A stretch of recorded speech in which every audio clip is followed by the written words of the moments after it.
I'd like to take a moment to share with you one of the more interesting stories and conversations that I've had with a client. It's my hope that what I share with her is a help to you the way it was to her.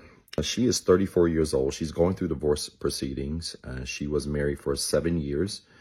Her and her current husband or husband have a 3-year-old son. She came to me and said, "Doc, I'm coming to you because I'm in the process of a divorce after receiving confirmation of an affair that I had long since was happening and taking place." I said, "What happened? What went down?" She said, "Well, he's working a contract job in China. They are from the United States, and he has been there for the last 2 years."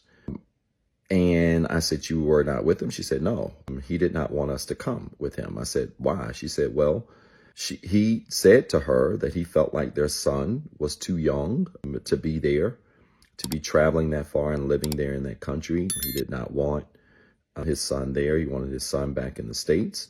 And she agreed to it. She said, rather, but in hindsight, it made sense to her. I said, "Why do you say?" She said, "Because in general, he just treated me bad.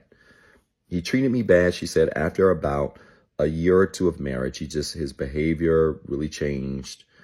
His countenance towards me really changed. I got pregnant.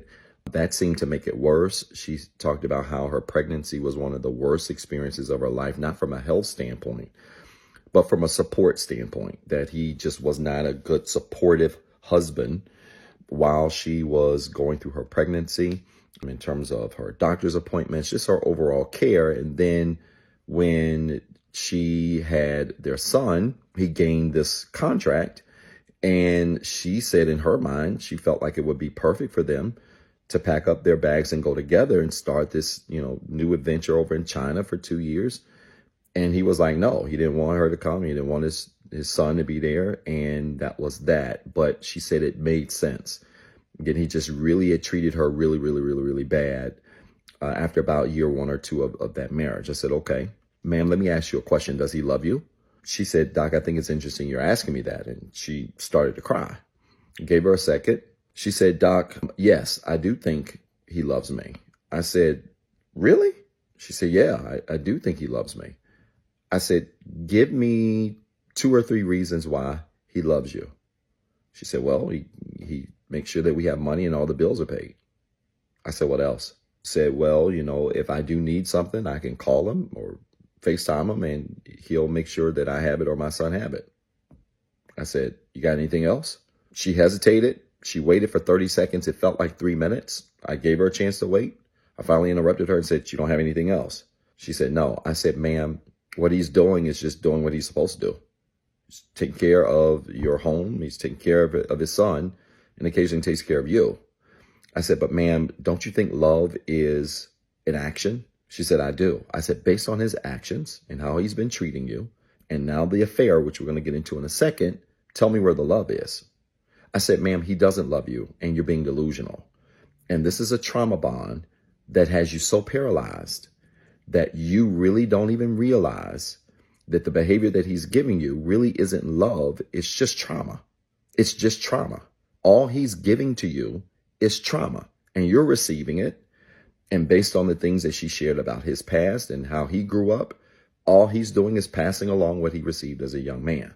She cried more. I gave her a chance to cry, get that out. And I said to her, "Tell me about this affair really quickly." She said, "Well, Doc, about 4 months, I believe it was, prior to she and our call, she said her and her son were home, and it was about the middle of the day. And she had pulled her son out of daycare because she needed to run some errands. So she got him early, and then she came home and was setting up some things and doing some things around the house. Her son was just on the floor playing, and somebody rang on the doorbell. She said she went to the door, and there was a woman standing on the doorbell that was holding a 2-year-old son. I said, "Okay." She said, "Well, the woman asked if I was my name." And she said, I told her that, yeah, that was me. And she said, "I'm coming to you because I want to let you know that me and her husband's name are together." The woman started to break down and cry as she told the story. She said not only did she say that they were together, but she said that the son that she was holding was also the child of her husband. This little boy was 2 years old. And she said she was paralyzed. I said, what did you do while this woman was talking? She said, I started to tear up. I wasn't mad at her. She didn't put a gun to my husband's head. I wasn't mad at her. I just listened to what she said. And when she finished, she said, my first inclination was to say, how am I to believe that this is really his child? She said, but I didn't say anything. And so the woman said to her that not only are we still together, but I'm coming to you because I do want to be with him. And I have proof that this is his child. And she proceeds to reach in a bag and pulls out paperwork from the DNA test that apparently he had her order. And it showed that the child is literally in true Maury style, 99.99999% his baby. Well, I said to my client, I said, well, how did you respond to her saying that she wanted to be with him? She said, I said to her, well, that's fine. You guys can be together. I had sensed that something was going on. I really had no proof, but this is the proof in the time that I just need to move on. And said the woman didn't respond and say anything. She was, very, on the one hand, she was very calm, but on the other hand, she was just shocked at how a woman could be so desperate. This is what my client said. I said, ma'am, this is a very interesting story. But what is even more interesting is you came to me on the beginning of this call saying to me that you're having a hard time processing this divorce. She said, Doc, I came to you because I'm struggling processing the divorce because my emotions and my feelings are still with my husband.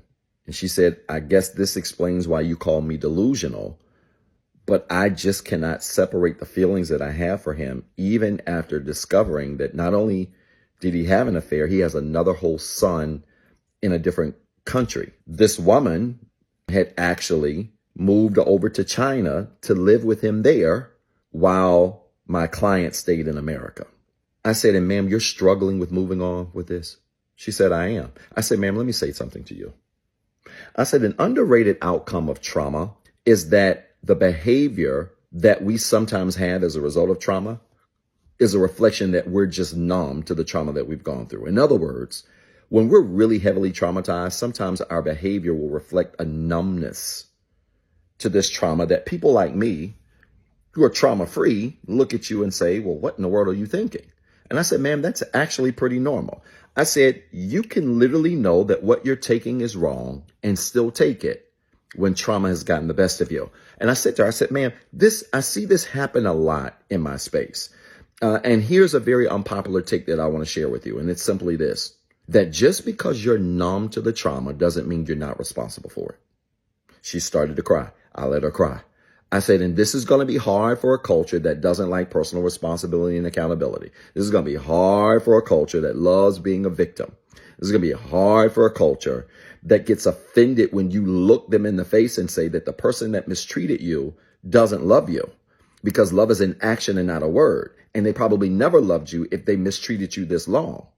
So that's something that they have to own, but you also have to own the fact that you are questioning whether or not they still love you after everything that they did to you. And yes, you were traumatized, and yes, you may be numb to their behavior, but it doesn't absolve you from responsibility and accountability. And I said, ma'am, I know this is a hard message. She was sobbing and crying. I said, I know this is a hard message. I said, but I want you to look at it this way. She's sitting in the car when we were doing the call.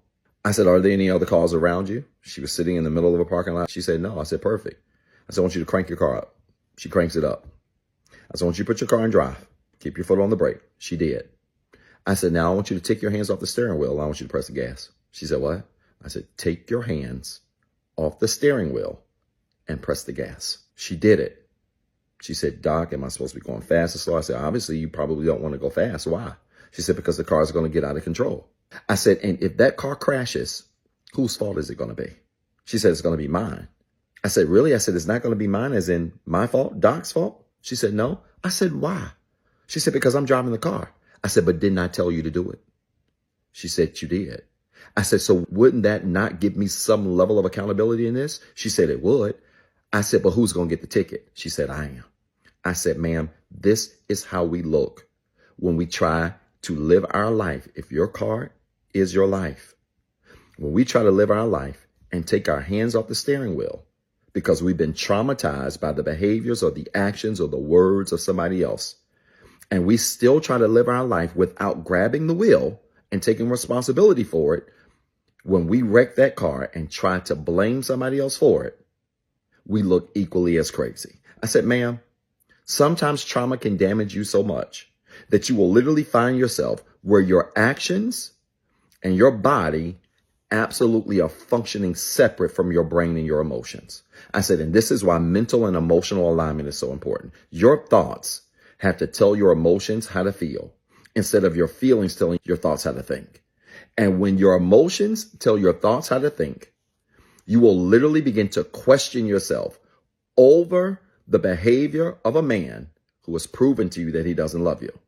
And you will know that exiting is probably the right thing to do, but you will literally try to drive that car without putting your hands on the steering wheel and then get shocked that you end up wrecking it, but not want to take accountability for the decision that you made to do something that he was accountable for. I said, does this make sense? She said, Doc, it makes perfect sense. I said, so ma'am, even if this is hard, you got to grab the steering wheel anyway. Yes, driving your car and leaving the spot is a reflection of the fact that you're about to walk away from a marriage. You're in the middle of a divorce proceeding, and it's natural for you to want to wonder if this is the right decision because your emotions are telling your thoughts what to think. I said, but ma'am, I need you to grab that steering wheel. Because not only do I need you to grab that steering wheel, I need you to be intentional of where you are steering your life. And I need you to take some responsibility and accountability for the fact that you're just now starting to move the car. And not only are you just now starting to move the car, but you're now coming to grips that you have to be accountable for the direction of your own car. And I said, this is what makes healing hard. Healing is hard because we have to teach our body and our emotions what to do. We have to with our thoughts. Through healing our thoughts and healing our beliefs behind this new start that you're going to take, we have to, with these healed thoughts, have to teach our emotions how to feel. And we have to teach our bodies and our actions how to respond. I said, and that's all you're going through right now. I said, but ma'am, he's got a whole secret family in China, a whole nother baby that you had never known anything about. And it's because he never loved you. And when you can own that, that allows you to drive the car and put your hands on it and say, I don't like the fact that I had to go in a different direction, but I do have to take some ownership of my life. And I'm pleased to say she has done well. Her divorce will be final in a couple of weeks as of this video. And she has really done a great job of realigning her beliefs with her thoughts so that her thoughts can now lead her emotions and her emotions don't lead her thoughts. I hope this story made sense. If it did, type church in the comments with 3 R's. And then remember, you've got 2 jobs. 1, be better today than what you were yesterday. And 2, don't forget what I told you. What's up, everybody? This is Dr. Zeb. Listen, I've been dying to make this announcement for a very long time now, and I'm pleased to say that Inspire Nation has officially launched. Yes, we finally got a Facebook and YouTube community group where we're going to have exclusive content, exclusive shorts, exclusive discussion prompts, where we're going to engage with other people literally around the world who are on the same healing journey that we're on. I need you to go find these pages right now on Facebook and YouTube. Inspire Nation, follow the page, join the group, introduce yourself, and be prepared to link up with literally thousands of people around the world who are on the same healing journey, who are looking for the same resources, and who want to also be surrounded with other like-minded individuals who are growing in the same direction as you are. I'm so excited about this because it's the beginning of some great things I can't talk about right now. Listen, you got 2 jobs. 1, be better today than what you were yesterday. And 2, don't forget what I told you.